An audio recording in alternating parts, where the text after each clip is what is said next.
I'm Darren Harris. I am a non-executive director of Kaleidoscope Plus Group. I am also a Paralympian and an expert in overcoming adversity. I was diagnosed with bilateral retinoblastoma, which is cancer that affected both my eyes when I was under 2, and my left eye was removed, my right eye was treated with radiotherapy. As I got older, the treatment I had meant that it destroyed the tear duct and I developed like severe scarring of the cornea. So my sight deteriorated gradually, and it wasn't something you noticed sort of day to day or week to week or month to month. It would be literally, this year I can see the goal from one end of the pitch to the other, and the following year it would be the halfway line, and the year after that it would be from the edge of the box, and until eventually I had nothing left.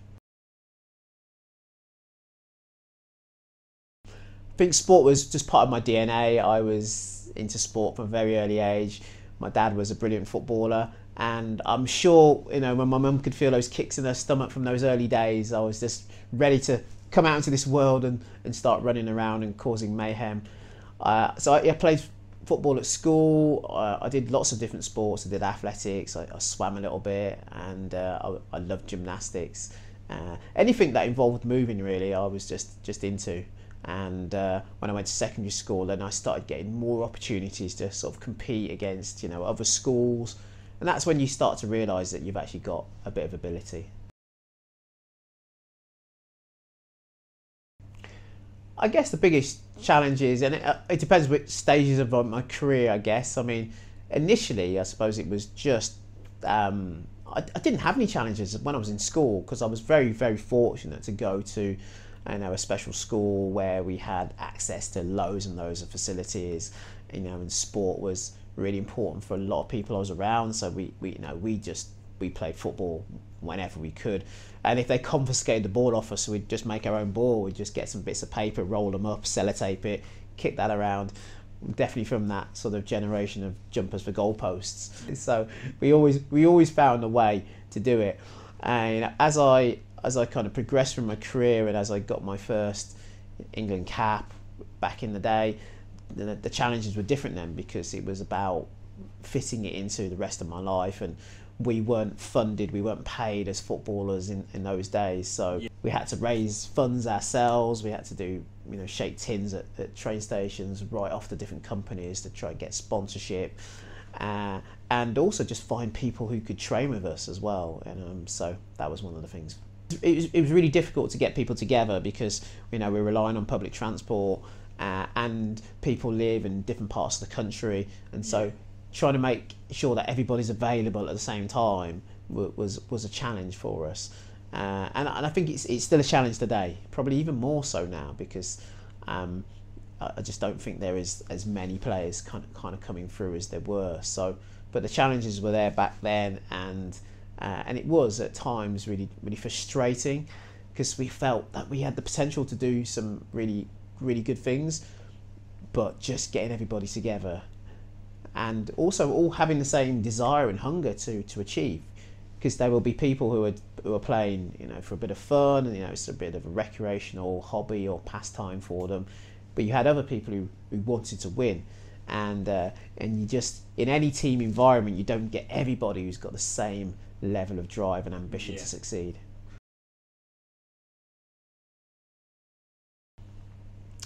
I think you've just got to have courage. You know, you've got to have determination. You know that it's not going to be easy. I went to Atlanta as a spectator, not as a participant, and you know, that was the time that I realised that I wanted to be a Paralympian. But it took me another 12 years before I actually made it. And so, you know, success doesn't happen overnight, and I think anybody who wants to achieve anything in life needs that patience and that perseverance, just to keep going and be able to pick themselves up and dust themselves down when they have challenges or difficult situations arise. But also just, I suppose, you know, being really honest and asking for help when they need it. I think that's a big thing as well for a lot of people, that sometimes they'll struggle on their own, when there are people out there that can help and support them on their way to wherever they want to be.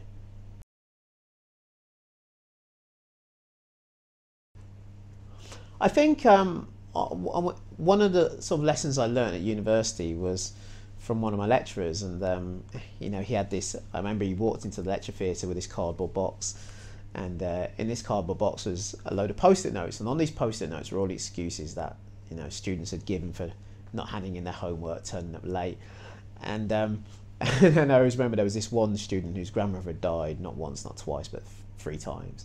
So clearly they just made it up. But what it kind of made me realise is that it was really easy to come up with excuses. It was really easy to come up with reasons why you weren't doing something.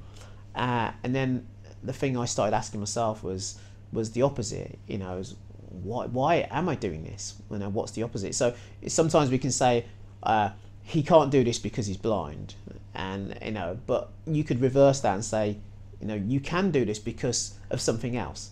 Yeah.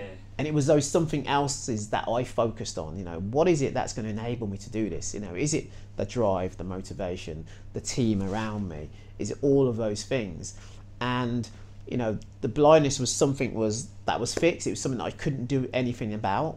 Yeah. But all the other things I could do something about. You know, I could increase my motivation, my drive. I could use those resources I had to get other people to join that team and help me on my journey. And it was those sorts of things that I focused on. Sure. You are definitely going to get bumps and bruises along the way, and you know, for me, they're just part of the journey, part of developing, you know, your inner self. And I always talk about being resourceful, and we all want to be able to provide the support that people need, but there's still got to be something that comes from within, because without that, it doesn't matter how much help or support is available. If people don't have that something within themselves, then it's going to be really, really difficult, you know. And I always remember a guy here in West Brom. Actually, we were at a conference and he was in a wheelchair, and when we got there, we were on the 2nd floor and the lifts weren't working, basically. So the people in the building were scrambling around trying to find somewhere on the ground floor that we could use, and there just wasn't any rooms available. And so he said, "You tell you what, I'll just walk up the stairs on my hands," and he just like flipped himself out of his chair and walked up these stairs on his hands. Wow. And then we just carried the chair up afterwards. Now, you know, I'm not saying for 1 minute that should be the standard, you know, this is what we should expect, but actually sometimes you just have to find a way, whatever that way is. You've just got to find a way to get from A to B, whether that support's there or not.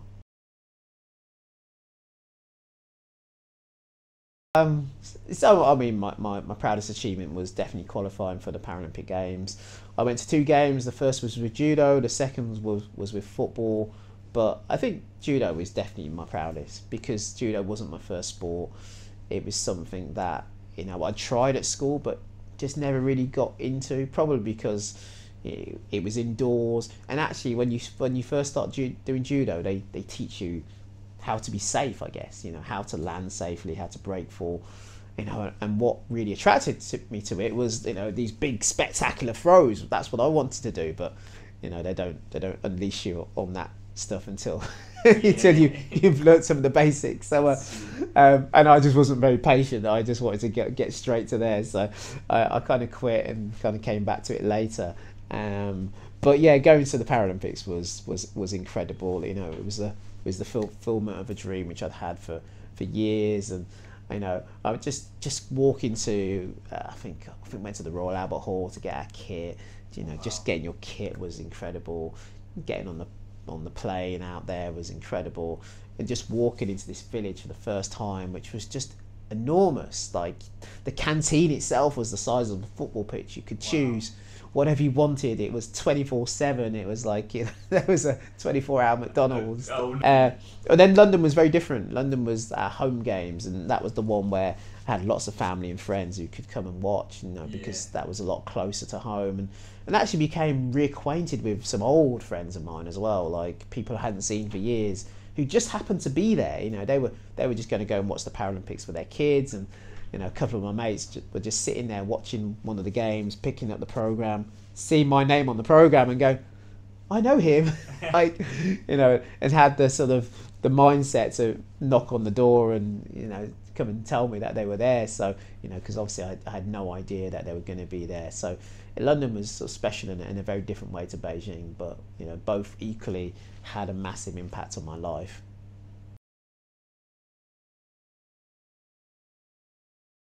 Yeah, I mean, my training's pretty simple, to be honest. I still run. I enjoy running. I find it quite mindful, I suppose. It's just that thing where I can go out with a group of friends and we can run, and thankfully, you know, we're all fit enough that we can talk while we run. So it's a real social for us. You know, we can meet up on a Sunday morning, 8 o'clock. You know, there's not any other distractions around, and we can just be out in the open air and just enjoy doing something together.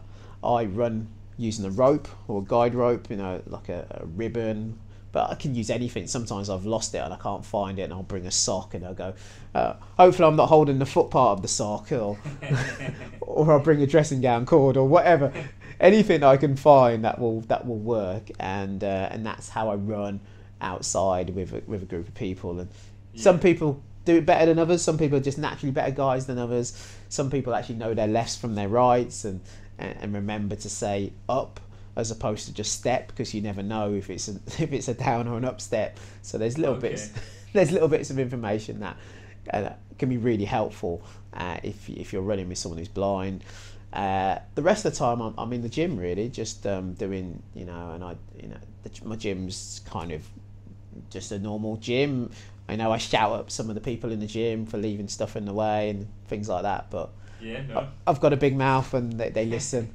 I still do a bit of judo, still do a bit of Brazilian jiu-jitsu.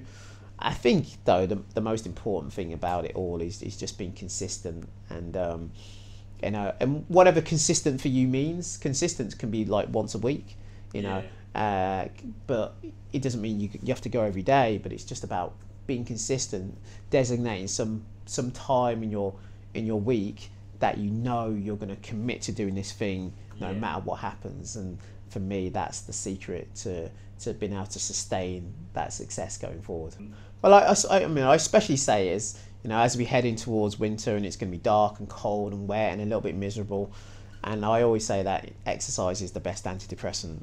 You know, it's better than any medication. All the research has shown that, and I think you know, it can be really sort of disconcerting to open the door and, you know, the wind's driving into your face, and there are obviously much nicer things to be doing, you know, sitting on the sofa, a nice comfy sofa with a blanket round you, and, you know, a nice cup of tea or whatever it is, watching the latest box set. But honestly, in all the years that I've been doing sport, exercise, physical activity, I've never come back and wished I hadn't gone. You know, I've always come back in a better mood than when I left. And some days I really don't want to be doing it. But as I said, every time I get back, I go, I'm glad I went, 100%.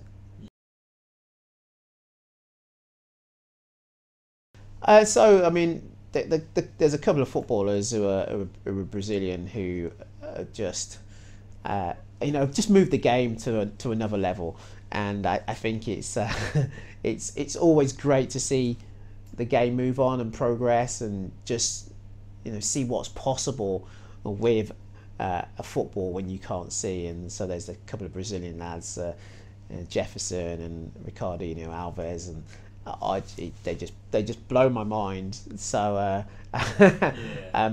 but yeah, there were just loads of athletes doing amazing things, and you know, and I think the most important thing now is that, you know, we look at them for what it is they can do, their abilities to run and to throw and to jump and all the other things that the athletes are doing, and not sort of focusing on their disabilities anymore. And they're able to kind of say generate I went to the blind football final at the Paralympics, and there were 13,000 people watching that game. It was an incredible atmosphere, and I'm pretty sure everyone left that stadium, you know, mouths wide open, thinking, like, how did these guys do it? And that's the kind of impression that we want to create with people, to sort of, I think, make people go, wow, and that's, you know, to be amazed and to be shocked and to be excited, and also to inspire other people, parents who've got children with disabilities, who have vision impairments, to give them the opportunity to feel free and liberated to do whatever it is they want to do.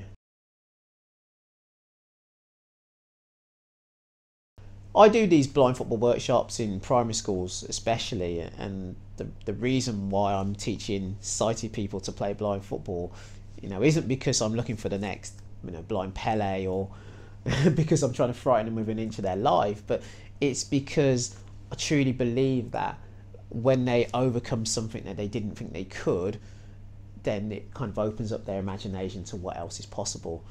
You can see even in half an hour that they're better, than they were when they started. And you say you've made that much progress in 30 minutes doing something which you thought was impossible, half an hour ago. What do you think you could do if you were to put your resources into anything? Whether that's their reading, their writing, their music, their sport, or whatever it is that they choose to do. And it's just letting them realise that actually there's a process to getting good at things, whatever it is, and following that process is pretty much that all of us can do, making sure that we're better today than we were yesterday.